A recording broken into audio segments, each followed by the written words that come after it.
Ouais. Tu as la parole. Je vous remercie, Maître El Hadj Diouf, distributeur de la parole, de me l'avoir donné.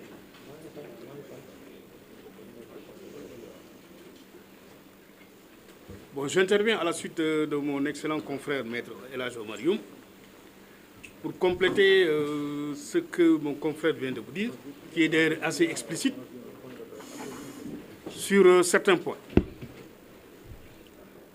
Je précise que ce dossier, ou en tout cas ce contentieux, qui oppose Mame Mbaye Niang à Ousmane Sonko, ce contentieux a été définitivement clôturé. Et que de l'autre côté, on cherche à le ressusciter. On cherche à le ressusciter pour certainement nourrir les ambitions personnelles de M. Ousmane Sonko. Je rappelle que lorsque M. Ousmane Sonko a attaqué ou a diffamé M. Mame Mbaye Niang, il avait déposé une plainte au niveau de la DIC, la division des investigations criminelles. Et M. Ousmane Sonko est venu, il a répondu à la convocation de la DIC et il avait dit qu'il avait les éléments de preuve de ce qu'il avait dit par rapport à M. Mame Mbaye Niang. Et pour ce faire, il a demandé le report pour pouvoir produire les documents qui prouvent de manière indiscutable que ce qu'il a déclaré, urbi et orbi, était la vérité tout court. Évidemment, ce délai lui a été concédé et lorsqu'il est venu effectivement avec des documents, il a dit non, je ne vous les communique pas, j'attends le jour du procès. Mame Mbaye Niang a intérêt à arrêter sa procédure parce que si on va à la barre, je vais l'humilier. Le dossier a été transmis au parquet et enrôlé. M. Ousmane Sonko a été convoqué. Il a brillé par son absence. Il a été jugé par défaut réputé contradictoire. Malgré tout, il a relevé appel du jugement. C'est son droit le plus absolu. La partie civile aussi, Mame Mbaye Niang a relevé appel. Le procureur a relevé appel. Les 3 appels ont été joints en appel devant la cour d'appel. M. Ousmane Sonko n'est pas venu soutenir son appel. Une décision est intervenue de la cour d'appel. Il forme un pourvoi en cassation. Donc, il va devant la Cour suprême. Il soulève une 50aine de moyens de droit, entre guillemets, pour demander la cassation de l'arrêt. Arrêt auquel il n'a pas voulu participer pour au moins défendre sa position. Et ce qui a été, la Cour suprême a rejeté le pourvoi de M. Ousmane Sonko. Et le 26 janvier 2024, M. Ousmane Sonko introduit une requête aux fins de rabat d'arrêt. Parce qu'entre-temps, on lui a signifié l'arrêt de la Cour suprême qui est intervenu le 4 janvier 2024. Qu'est-ce qu'il dit? Donc, un délai de 1 mois lui a été accordé pour pouvoir éventuellement introduire un recours, un rabat d'arrêt. Donc, il a introduit une procédure de rabat d'arrêt. La procédure de rabat d'arrêt a été jugée le 1er juillet 2025 par la Cour suprême. Et dans l'arrêt de rejet de sa demande de rabat d'arrêt, la Cour suprême a dit qu'en utilisant le rabat d'arrêt, Ousmane Sonko voulait faire rejuger une affaire déjà jugée. Donc ça a été la motivation qui a été adoptée par la Cour suprême en chambre réunie. Et cela a été clair. Donc la Cour suprême a rejeté la demande de rabat d'arrêt de M. Ousmane Sonko. Et donc, c'est sur cette base-là. On revient. Entre-temps, on nous dit, mais tiens, on va introduire une procédure de révision. C'est ça le ridicule. Comme le ridicule ne tue plus en Afrique, plus particulièrement au Sénégal, on introduit une procédure de révision, soi-disant. Et pour cela, je rappelle que quand le ministre Ousmane Diagne était là, une commission avait précédemment été saisie Et cette commission-là avait émis un avis défavorable pour dire que ce n'était pas possible, la révision. Mais qu'est-ce qu'on a fait? Entre-temps, on a fait débarquer Ousmane Diagne et on a mis là-bas Yassine Fall. Taillable et corvéable à merci. Elle a institué une nouvelle commission. Et dans cette commission, comme l'a dit mon confrère, sur les 13 membres, les 12 sont sous ses ordres. Et cette commission dit, oui, je mets un avis défavorable, favorable plutôt, parce que simplement, il y a possibilité d'ouvrir le procès, parce que simplement, la culpabilité de M. Ousmane Sonko pose problème. Mais sur quoi ils se sont fondés? C'est-à-dire pour vous dire que, qu'on ne nous prenne pas, nous, pour des demeurés, qu'on ne nous prenne pas, nous, on ne marche pas sur la tête.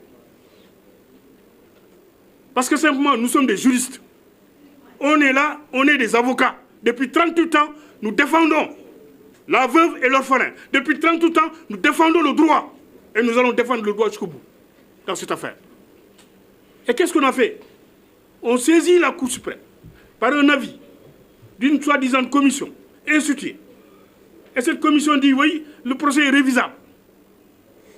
Le procureur général prend la Cour suprême, nous notifie une requête aux fins de révision. Et comme le ridicule ne tue pas, on nous met dans la requête aux fins de révision et un bout de phrase que Ousmane Sonko avait prononcé avant et un bout de phrase qui figure même dans l'arrêt dont on demande la cassation. C'est-à-dire l'arrêt du 8 mai 2023.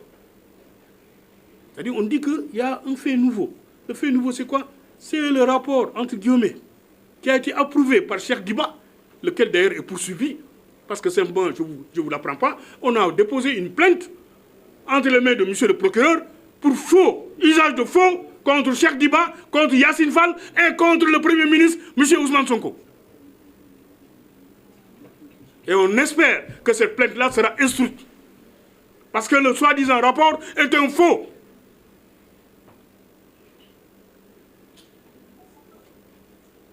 Parce que comment peut-on, en tant que ministre, en 2024, vouloir approuver un rapport, un soi-disant rapport qui en réalité était un pré-rapport, qui n'avait pas été approuvé par 3 autres ministres, c'est-à-dire Amadou Ba ne l'a pas approuvé, Moustapha Ba, Feu Moustapha Ba ne l'a pas approuvé, Abdoulaye Daouda Diallo ne l'a pas approuvé. 3 ministres des Finances sont passés, n'ont pas approuvé ce soi-disant rapport. Mais lui, il vient 6 ans après pour dire, oui, j'approuve ce rapport-là, sur les instructions du Premier ministre, M. Ousmane Sonko. Donc sur les instructions d'Ousmane Sonko, il approuve. Et Ousmane Sonko prend ce rapport-là, il prend le rapport, il saisit Yassine Fall. Yassine Fall saisit le parquet général. Et le parquet général a écrit noir sur blanc. Le parquet général a écrit noir sur blanc que c'est sur les instructions. C'est clair. Le parquet général a écrit. Il résulte des pièces produites que par correspondance du 3 décembre 2025, Monsieur le Premier ministre a transmis à Madame le ministre de la Justice, garde des Sceaux, pour exécution des recommandations contenues dans la fiche analytique et plus généralement en tirer toutes les conséquences de droit. Le rapport numéro 02-18 de l'IGF relatif à l'enquête sur le contrat clé en main relatif aux études et aménagements hydro-agricoles des DAC de CFA, Itato, Keur Sambakan et Keur Momar Sarr, conclu entre le PRODAC et Green 2000. Donc, M. Ousmane Sonko est intéressé par cette procédure-là. C'était lui le prévenu, c'est lui qui avait été condamné pour diffamation. Parce qu'il dit que Mambagna a été épinglé pour 29 milliards. Vous ne verrez même pas dans ce rapport-là une quelconque trace de 29 milliards. Mais il dit que s'il n'a pas été épinglé, il ment. C'est lui qui l'a dit. C'est pourquoi il a été condamné pour diffamation et injure publique. Et on vient, on dit, oui, d'ailleurs même j'ai le rapport là sur la table, et on m'a caché ce rapport. Quel rapport? Jusqu'à l'extinction du soleil, un rapport ne sera pas produit pour dire que Mambagna a détourné 29 milliards. Ça n'existe pas.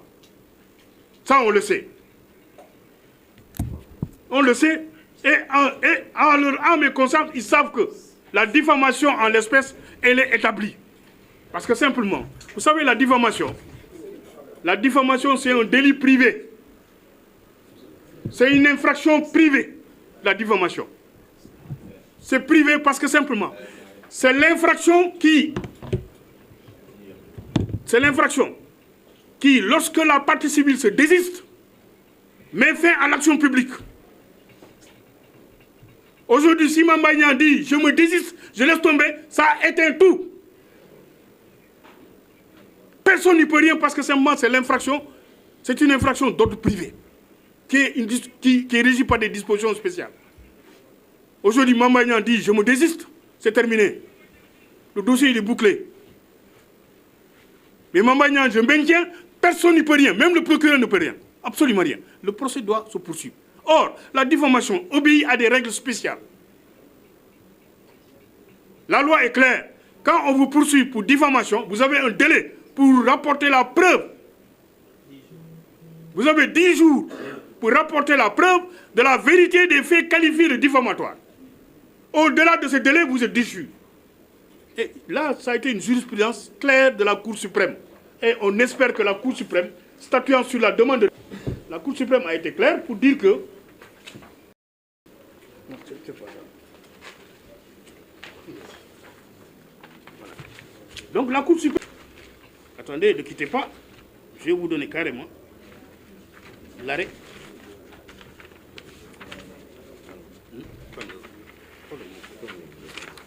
Donc la Cour suprême a dit que fait une exacte application de la loi, le juge, la Cour d'appel, qui a estimé que la personne contre laquelle une procédure de diffamation a été engagée, que cette personne est déchue de son droit de prouver, voilà justement, c'est-à-dire fait une exacte application de la loi, la Cour d'appel qui retient que le non-respect des formalités obligatoires prévues à l'article 627 du Code de procédure pénale entraîne à l'encontre du prévenu poursuivi pour diffamation la déchéance de son droit de faire la preuve du fait diffamatoire.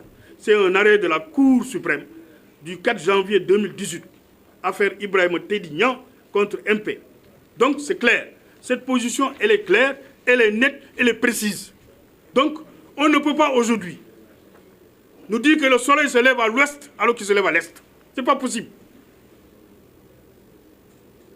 Et c'est pourquoi d'ailleurs, nous n'avons pas attendu de midi à 14 h. Actuellement, ce qu'on a fait, on a même attaqué en procédure de mutation frauduleuse du droit au bail dont M. Ousmane Sonko était titulaire, le droit au bail concernant le lot numéro R17 consistant en un terrain d'une superficie de 264 mètres carrés situé à Dakar, Sicap, Keur Gorgui, que Ousmane Sonko, parce que nous on avait fait une réquisition le 24 avril 2023, le titre était au nom de Ousmane Sonko, et subitement, le 15 mai 2023, il a muté au nom de sa famille, des membres de sa famille. Hadi Kébé, Anna Diamanka, Yachouebou Sonko, Mohamed Abdul Wahab Sonko, Zakaria Mouskin Sonko, Ibrahima Kalilou Sonko, Ahmad Moundaï Sonko, Fatima John Sonko. Donc, à M. Mame Mbaye Niang, le bien en question. Or, ce qu'il ne sait pas, c'est que nous, la loi nous permet, par une procédure d'action polienne, de faire en sorte que cette mutation frauduleuse dont il a organisé, donc que cette mutation-là soit annulée et que le bien revienne à son nom pour permettre à M. Mame Mbaye Niang de recouvrer ses 200 millions. Nous avons saisi le tribunal d'une action dans ce sens-là et que bon, la procédure sera bientôt évoquée devant le tribunal compétent, c'est-à-dire le tribunal de grande instance hors classe de Dakar. Donc c'est pour vous dire quelque part que la procédure de révision, c'est pratiquement une sorte de divertissement. Parce que manifestement, même les magistrats qui l'ont rédigé, j'en suis convaincu, ne sont pas convaincus. Parce qu'ils savent que cette procédure-là ne peut pas prospérer. Elle ne peut pas prospérer. C'est des décisions définitives. Il n'y a aucun élément nouveau. Il n'y a aucune pièce nouvelle. Dans ce Sonko a défié l'institution. M. Ousmane Sonko a dit, c'est clair, dites à Mame Mbaye Niang d'arrêter la procédure parce que si on va à la barre, je vais l'humilier. Parce que lui, il avait le rapport. Il avait les éléments de piève. Il avait même un lien. Mais c'est lui qui a brillé par son absence. Parce que Mambagna lui a dit, mais c'est aussi simple, venez. Venez me rapporter la preuve. Monsieur a disparu. Il s'est volatilisé dans la nature.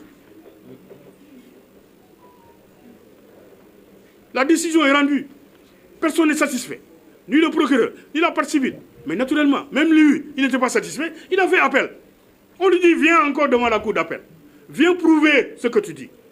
Monsieur brille par son absence encore. Il disparaît.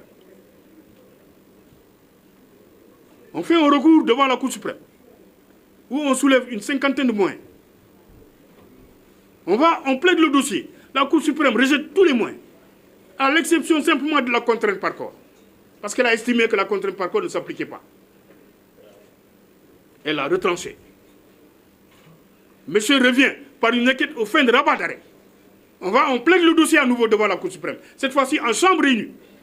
La chambre réunie dit que ce que vous soulevez comme étant des moyens de rabattre l'arrêt ne sont pas fondés. Au contraire, ce que vous voulez, c'est de faire rejuger cette affaire-là. Et nous, la Cour suprême, nous estimons que c'est une page qui est définitivement tournée. Mais on ne baisse pas les bras. Maintenant, on passe par un autre chemin. C'est-à-dire maintenant, introduire une procédure de révision. Celle-là aussi, elle va subir le même sort que les autres. Et j'espère que les magistrats de la Cour suprême ne se laisseront pas manipuler. Et que le droit sera dit et bien dit. Parce que nous veillerons à ce que le droit soit dit et bien dit. Nous avons déjà fait un mémoire en réponse à la requête qui a été déposée.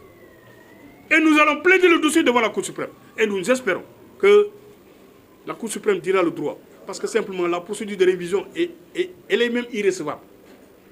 Avant même d'être mal fondée. Parce qu'il n'y a aucun élément nouveau.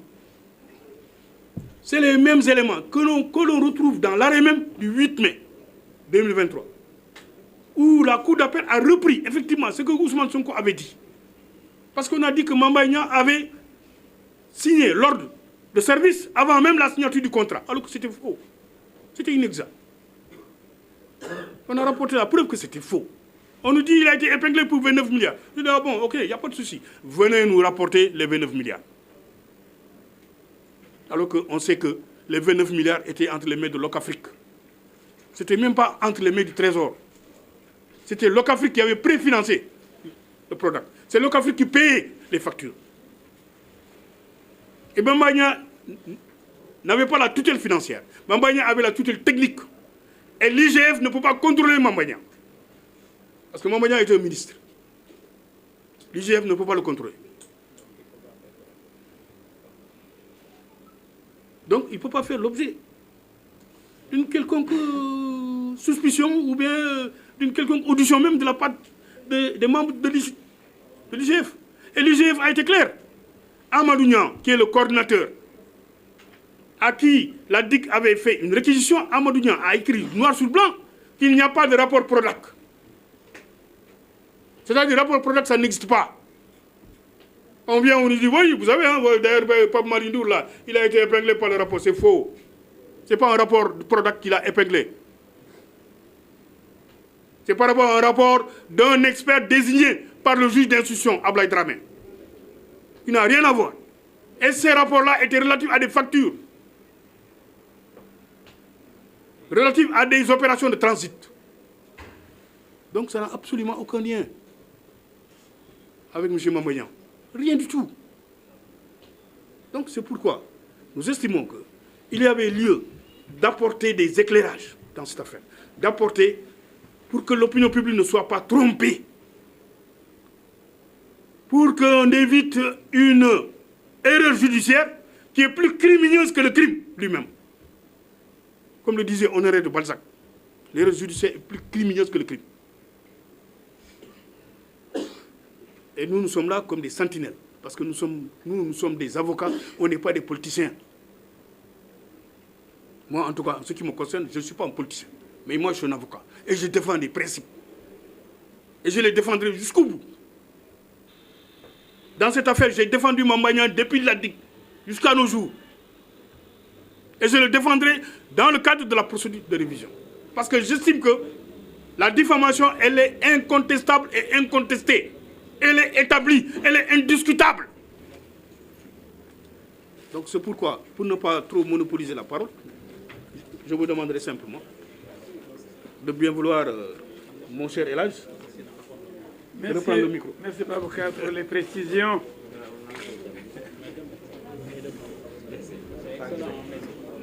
J'invite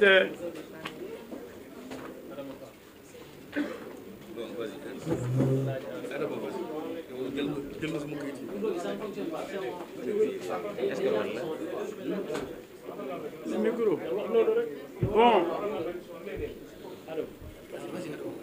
je passe la parole à notre excellent confrère Adam Fall, qui va introduire en wolof. Il sera aussi complété par les autres confrères.